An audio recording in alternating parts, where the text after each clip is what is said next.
quality in Central Asia. And our speaker for today is Maria Kolesnikova. She's from the organization called Move Green, based in Kyrgyzstan, in Bishkek. And we're really excited to have her today. So about our session, we'll be talking for around 30-40 minutes. And if you have any questions to our speaker, feel free to leave them below in the comment section. And after the presentation, I will definitely ask her about her questions. Maria is one of the activists on raising the issue of air quality in Central Asia, and it's really great to hear her experience regarding that.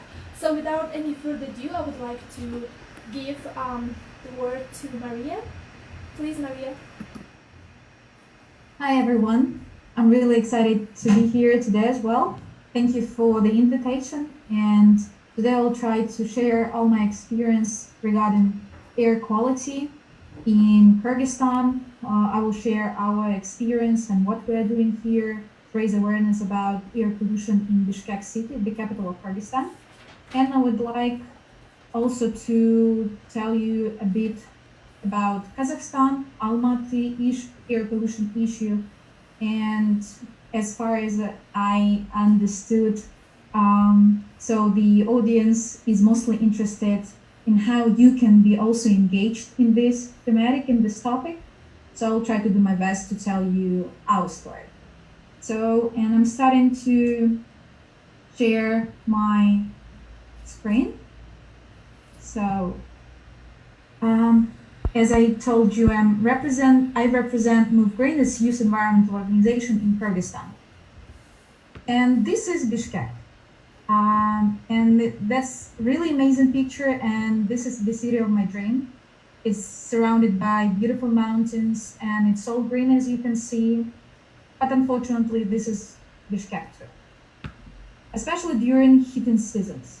And if you ask people, general public here in Bishkek, when they started to feel really bad air pollution, they would tell you probably 3 years ago, 2 years ago maximum. And I'll try to tell you why they think so, and I'll try to discuss whether it's true or not.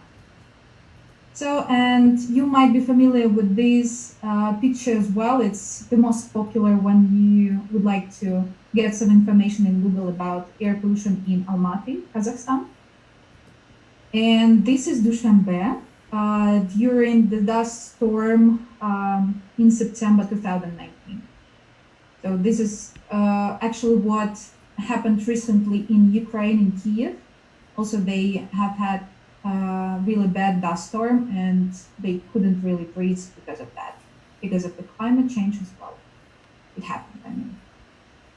And the bad news, because we're all in the situation where we all have, unfortunately, this coronavirus in our countries, and most recent research they issued it in April, I guess. They found that air pollution is really connected to corona, linked to far higher COVID-19 death rates, study funds. And researchers found a very high correlation of severe complications and the risk of death with air pollution where people inhabit, actually. And why I also have the slide here, because when we only started the quarantine and decided to sit at home, there were a lot of information in social media, fake information regarding the air pollution, smoking, and corona. So it basically said that people who smoke, they can get virus. And this is not true, obviously. And before I go deeply in my experience and experience of my organization Move Green, I'll tell you about health and environmental effects of air pollution. Probably you might assume that long-term exposure to air pollution affects people's health, especially respiratory system.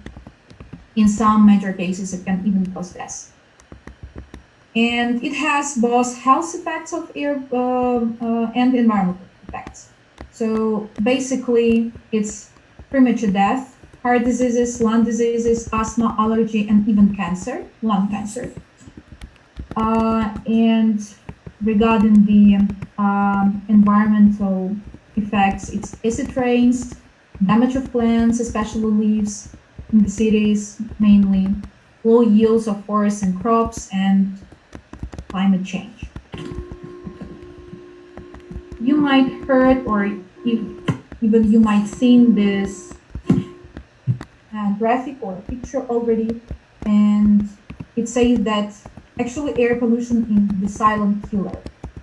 We might not understand this or might not feel this because air pollution slowly, very slowly, step by step, if you live in the city, for example, there are different researchers, especially made in China.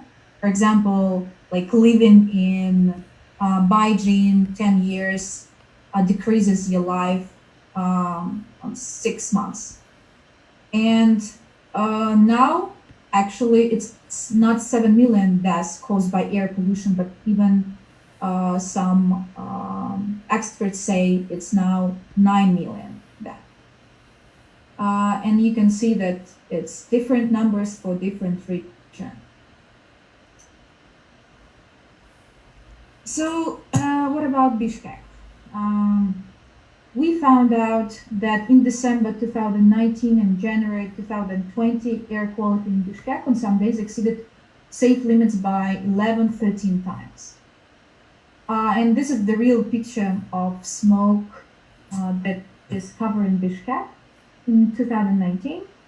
And you can see also here, I showed you the numbers of health ministry that's basically says about respiratory diseases also grows.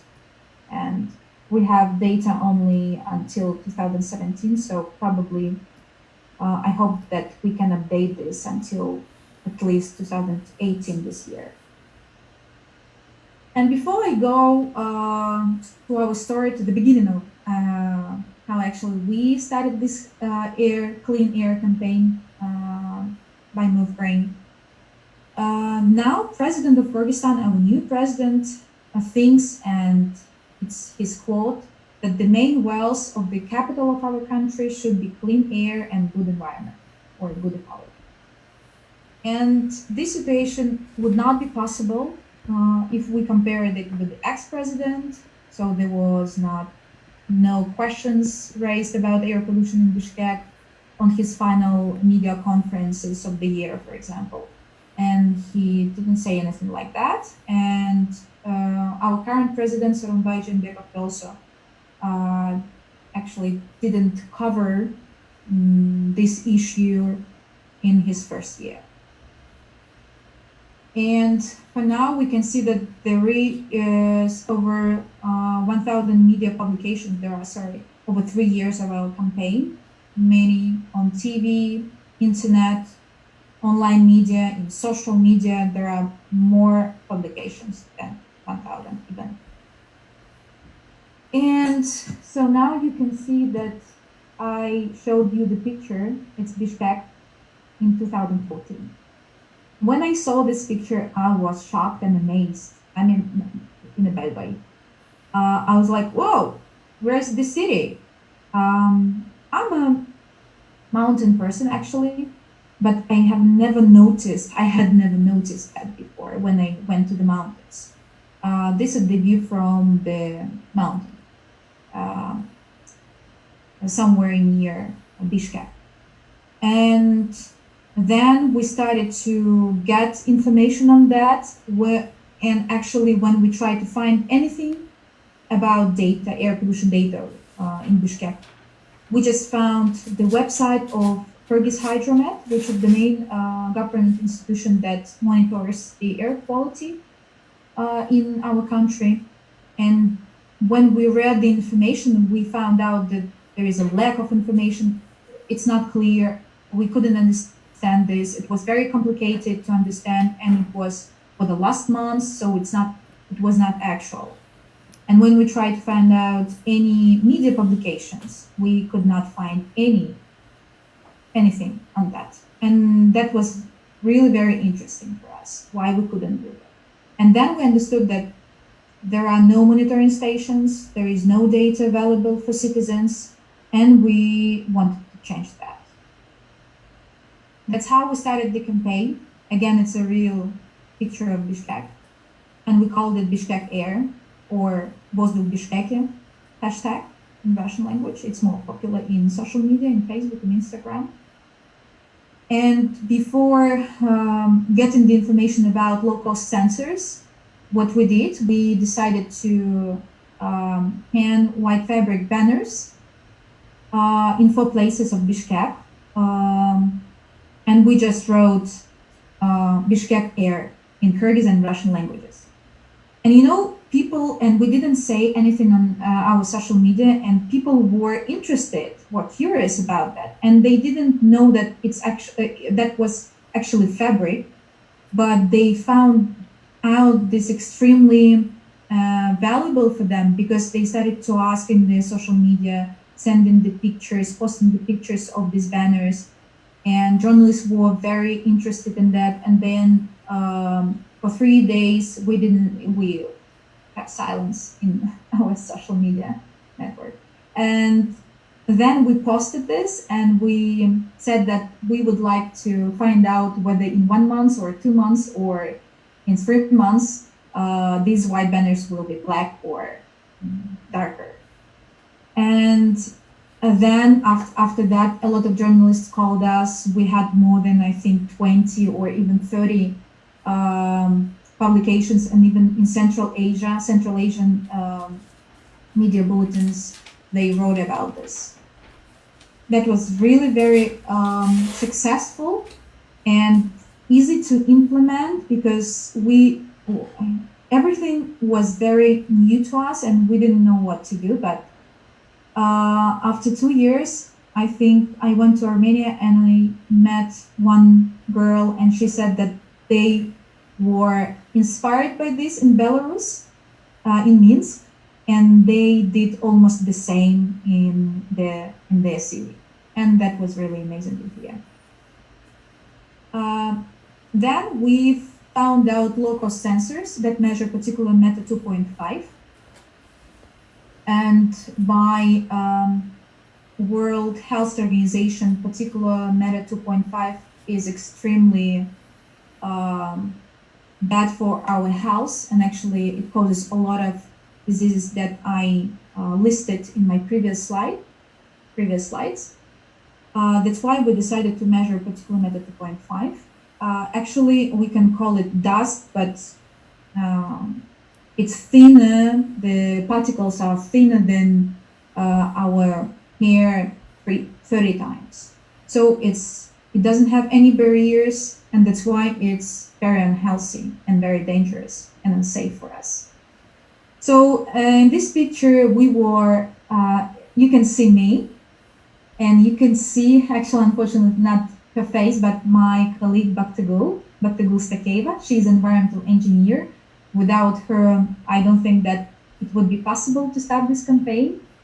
We were 2, and we had an accountant with us. So actually, that's how we started this campaign and the collection of data. And at that time, we installed 3 sensors.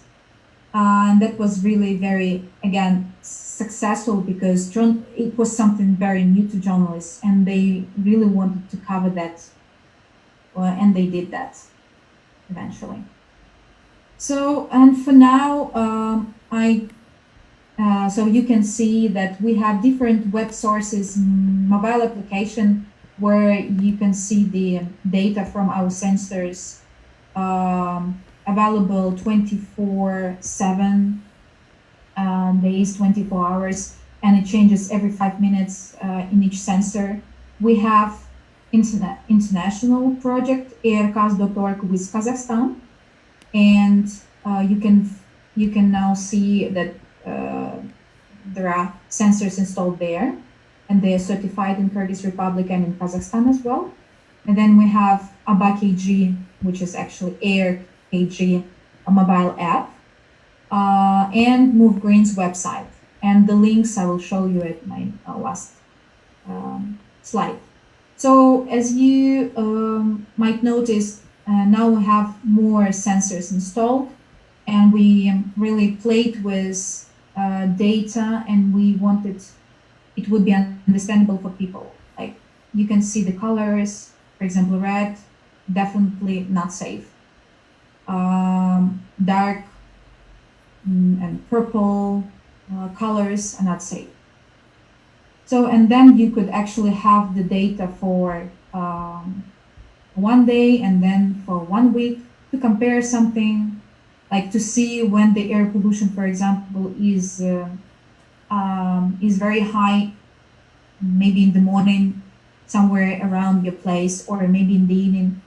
And this data, when it's actual, it helps us to protect our health. For example, if you are like you're a jogging person and you jog a lot, run a lot, then you can use this mobile application or web resource to get the information. For example, if it's 6 a.m., is it safe for me or not? Or maybe I'll change the location. I should change the location or the time of my training session. And the same is for cyclists and for people, for especially families who have small children, for example, when they walk if they don't have park area around, and etc. And that is the main thing that is really important, to have this data available, understandable, and available and actual. And then we had a lot of publications when we installed the sensors, and this data now was available for everybody, and journalists covered this topic a lot. So people started to post in their social media different pictures, different videos, suggesting their thoughts, how to improve the situation, and to discussing whether the air quality is really bad, or maybe it's a fake data, or because we had this stereotype that experience, like that we're surrounded by mountains, we have a lot of trees in the city, and of course we breathe with fresh and clean air. But we found out that it was not true, unfortunately, especially during the heating season. I'm not saying that, for example, during summer it's getting better, and in the spring as well. And then we started not only to post the information with our data, and we wanted to play around with the data and with some statistics, for example, about diseases, you can see, and then we posted some recommendation that if person, for example, would like to do something on his level to improve the situation with air pollution, then what he or she or their family can do, for example. And then, people also started to post different pictures and posters like this. It says Ushke. Ush, actually, it's you can say it's a steam or a smoke. That's why it's a kind of film poster in the cinema saying that heating season is coming, like winter is coming, and we will see a lot of smoke in our windows very soon. Then it was not only social media campaign that we had, but we organized a lot of offline events, especially during summer when it was not that actual because we didn't have smoke and our air was cleaner, of course. And different events like Smoke Talk, for example, in December we had like urban talks, maybe you have something in Dushanbe, in Kazakhstan and Almaty, they call it urban talks, where representatives of local authorities can come and to participate in the event connected to the topic, like ours, smoke and air pollution. And citizens can also join this, and then we had really nice discussion, and we kind of try to mobilize people around that. We met people who were all also concerned about the issue and would like to do something, and that's how they joined the movement actually.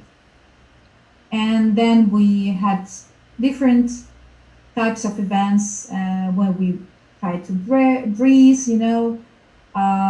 and then meet people in the parks and tell them about air pollution and doing something like that. Again, you might be familiar with the same kind of actions in our cities, in Caucasus, or around, like in Russia, for example. And we did the same. Then it's a picture when we had Earth Day with young people from different organizations and groups. And actually, this is the White House they're standing in front of. And that was very peaceful meeting. I mean, we had all the documents on that, and it was supported by authorities, and that was, very well organized. And journalists came to support us as well, and they then wrote about this. And one more example that actually lead to some changes in advocacy. We compared 9 days of in Bishkek 2018, and then we compared the data, open source data from Beijing, also citizen air quality monitoring. And then you can see that Bishkek is the pink line, and the orange line is Beijing. And we just post this picture, just compared this. And in this picture, you can obviously see that air pollution in Bishkek is higher than in Beijing. And Beijing is well known as very air polluted city. And of course, why I'm saying of course, but actually when the journalists took this data or picture, they wrote something about like air pollution in Bishkek is higher than in Beijing. And actually this information really disseminated well, and local Bishkek parliament representatives, they knew about this, they started to talk about this, and even parliament deputies, that's how actually they understood that the situation is getting worse, and the data started to be available. And that's how it was organized, the discussion on a high level. And unfortunately, of course, we had some problems like authorities, like Environmental Protection Agency in Kyrgyzstan, they didn't want to accept this data, firstly, because they said, oh, this is the citizen air quality monitoring, it's not true. Actually, air pollution is not that bad in Kyrgyzstan and in Bishkek especially. But when Kyrgyz Hydromet revealed their data, they also said that despite the fact that they didn't at that time measure particulate matter 2.5, they measured others like formaldehyde, nitrogen dioxide, and etc. They said that it was actually very high and not safe for people. Though they don't, unfortunately, they don't publicize their data in actual time. And also world ranking really helped us because US Embassy in this November, I guess, or maybe October, if I'm not mistaken, they installed the sensors in the embassy, and suddenly we were the first in the world ranking on air pollution many times during this heating season because the data was directly available on their website called Air Visual. where you can find data of many actually countries and cities, more than 95 now. And using this data, a lot of journalists made a lot of publications on that. And of course, we also started to use this ranking to raise awareness about air pollution in Bishkek. Also, we had some international recognition, and after that, I think local authorities also started to take us more seriously than before. I was invited to speak in Geneva in UN House about our successful air campaign, because at that time, just when we had this campaign for 3 months, Prime Minister, he said that we need to organize an inter-ministry group to actually do something, to have a plan to improve air quality in Bishkek. And he did that just in 3 months of our campaign. And at that time, it was amazing. And actually, we got I told you about this discussion with official authorities about our data, that we shouldn't trust the data that we have. But with help of Kazakhstan's activists and groups that we are working with, like Aircast and Almaty Urban Air, we got this certificate in Kyrgyzstan as well. So it really helped us to say that, look, now everything is certified and you can trust our data. And a bit more about our publications and how we do some research with our data. For example, we compare the data like too much in 2019 and 2020 in Bishkek, because people started to negotiate about whether quarantine helped to improve air quality or not. And actually, you can see that not really. It's only spring, and because it's warm, and because people not heating their houses anymore, and there are not much cars in the city, and etc. But actually, it happens every year in March and in April. The situation with air pollution really improves, but not because of quarantine, unfortunately. And actually, who inspired us, our Kazakh colleagues who made the same calculation, and they compared the data of since 2017, the March, and you can see that it's almost the same.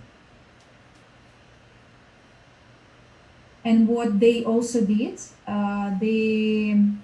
we have the same situation with cars, because our authorities, both in Kyrgyzstan and Kazakhstan, they claim that the main source of air pollution in our cities are cars, like 80 or even 90%.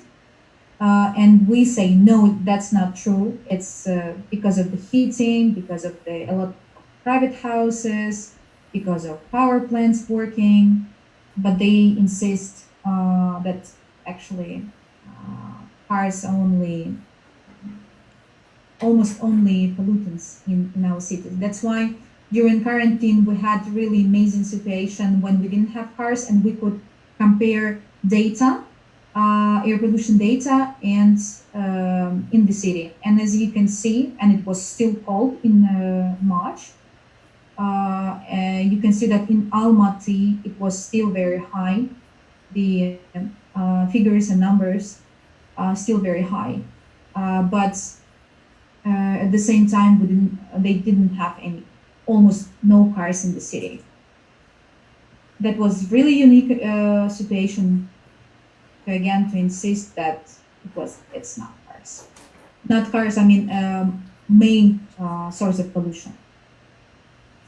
And I think I'm coming to the resources that maybe you will tell me where you look and look for the air quality data in your cities, in your countries. but would like to show you some. So there is Air Now, mobile application and web resource, and you can find the information. I think Tashkent is here. I'm not sure about Almaty. Bishkek is here. You can find this information, and maybe Dushanbe as well. And then aircast.org, you can find information of Kazakhstan cities and Bishkek as well. And Air Visual, I told you, Tashkent is there. Dushanbe air pollution data you can find on AQI-SN.org website, and you can compare it. You can download some data to work with, for example, if you need to do or like to write, to develop some journalistic research or material. And Air Visual as well, you can find Dushanbe data, and actually you can look and see information in different days, during the day, in different hours, and it's very nice to start with analyzing this data and to find out interesting facts about this. The only thing that all these resources, they measure only particular meta 2.5. And this is again like the events that we are having every year. And this is again, you can see the White House. And we organized not Move Green, but other activists.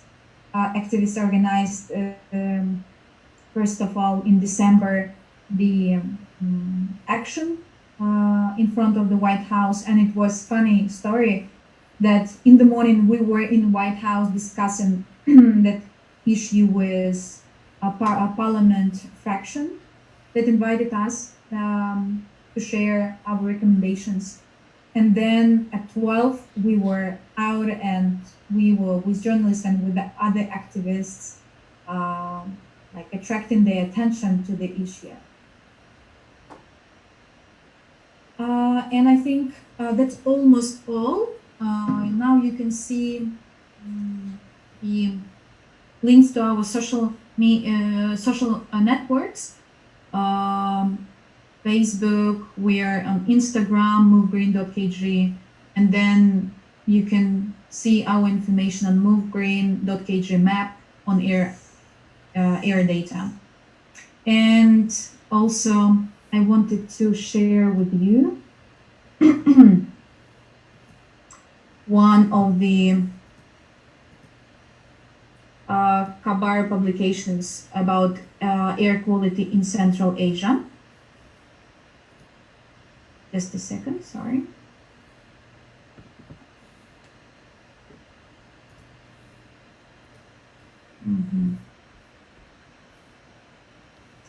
Well.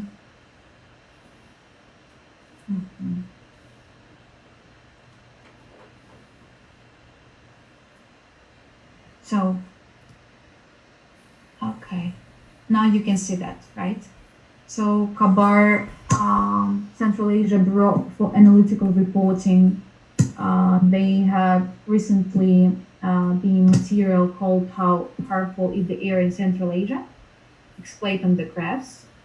And for example, you can see really nice graphs and air pollution data. You can see different cities, Bishkek, Almaty, Nur-Sultan, Tashkent, and now you will see Dushanbe as well here, because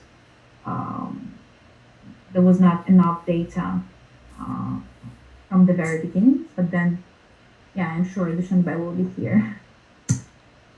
And then the world ranking, and then another, for example, the findings of the journalist that the air in Dushanbe was clean only 4 days out of 195 during the heating season. You can see Bishkek, Nur-Sultan, Tashkent, Almaty, Ashgabat, and Dushanbe here. And the sources: US Embassy, Air CAS. The only thing that actually, when you didn't have enough data in one resource, then you can't really add another data from other resource to that. I think maybe I'm not calling it really bad mistake, but I think it was not very appropriate to compare that. But then this all will be up to you to find out the concentrations, correlations, and to compare and different sources of data, and just to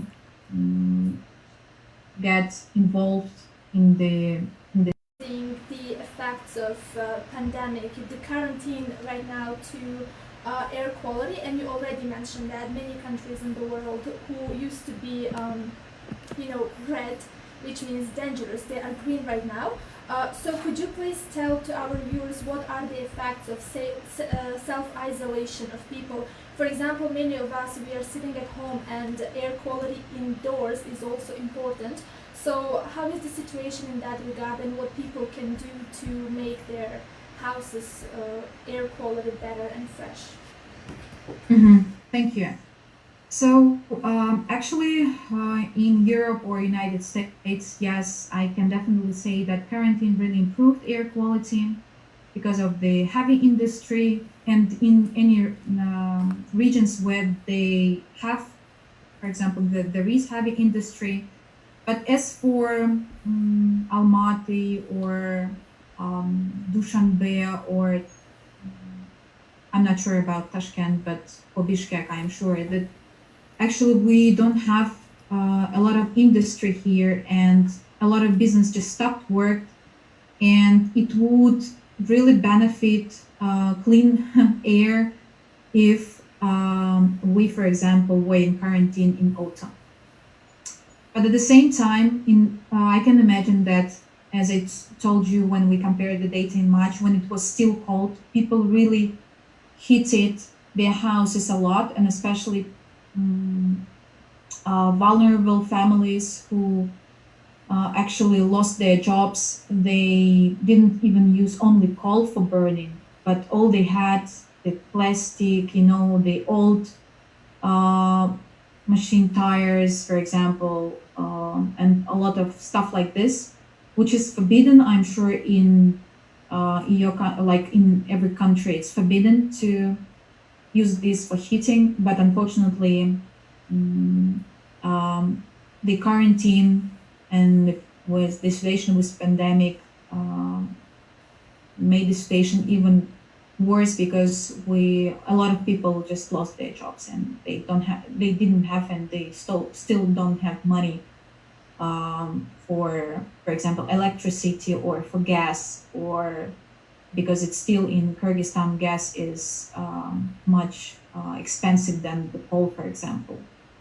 And yeah, we don't know. I don't want to predict anything bad, but if the pandemic repeats and we will have another quarantine in autumn, then we will have again the unique situation to find out whether quarantine really positively affects on climate situation, on air pollution, air quality in our countries. Okay, thank you very much. Another question is regarding your experience of working with the governmental agencies.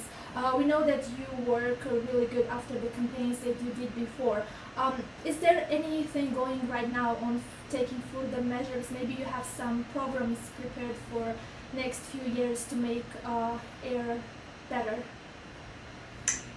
We do have plan, complex plan to improve environmental situation of Bishkek, signed in 2018 when we had this prime minister who actually united people from different ministries to make up this plan.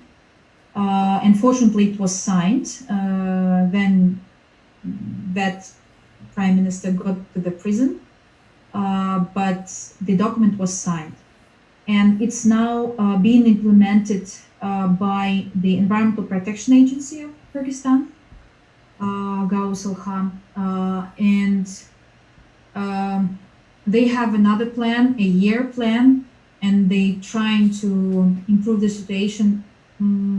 Unfortunately, I can say that it's like all the effective measures for now, and we're still really in the situation when we discuss whether air pollution is really bad or it's kind of okay.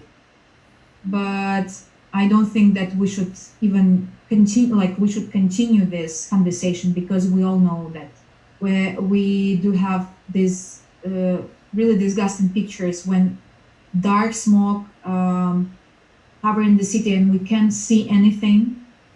I mean, not in the city, but from the views, for example, because people can't really feel that they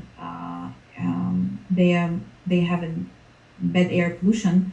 I'm not saying I'm telling about house people, but for example, those who have allergy or other diseases, they can say, yeah, like we're really suffering. We really suffer from smoke every heating season here in Bishkek. And the situation is not that easy, because the problem is very complex and it should be solved in a complex, right? And it's not only in Kyrgyzstan Environmental Protection Agency, because we have a lot of legislation that says, for example, that City Hall, because it's capital, it can implement their own measures to improve the air quality. At the same time, we don't have very strong legislation to like on air quality, basically. And there are a lot of documents and, for example, even conventions that we joined as a country, and we must have to implement all the measures, but we are not doing this, unfortunately. That's why I can see the very important role of civil society organizations like ours, for example, groups of young people or people who are really concerned to take actions, and to, like, you can always, for example, buy this sensor, and it costs from $40 to $200, different types, and you can install this in your house. You just need internet and electricity, basically, and in some cases you even don't need Wi-Fi and internet. You just need to have electricity, and that's it. And that's how you contribute to the air measurements, to these air quality maps that are available, and everybody can see the data on them, and organize different events. I mean, of course, it really depends on this political situation in your country, but I am sure there are different instruments that you can use in your countries. I mean, in Tajikistan, in Kazakhstan, and Kyrgyzstan, and even Uzbekistan as well. Okay, so continuing the discussion regarding the sensors, monitors that can help us to track the data about air quality. For example, I think I missed this part when you was talking about this.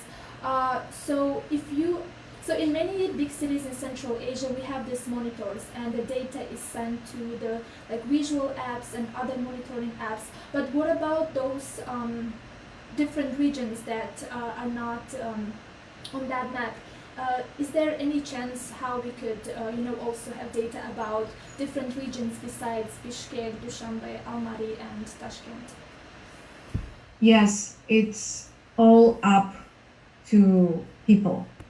As I said, that there are different decisions and different technical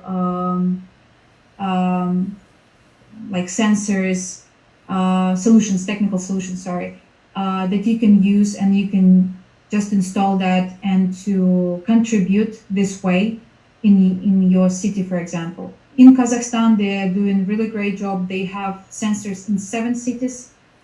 Moreover, their Kaz Hydromet has 140 monitoring stations throughout the country. and the monitoring stations are 50-50, like old and new, and they measure like 40 measure particulate matter 2.5, and they're really doing a great job in this.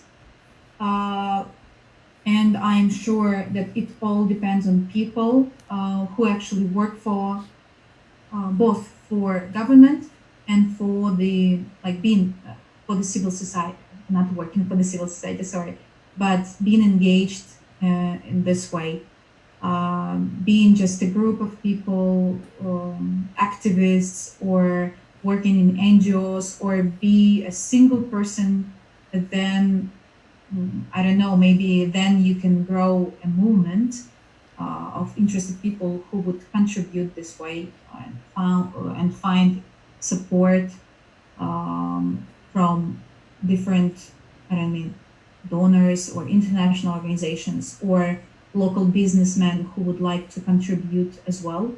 For example, tourism sector.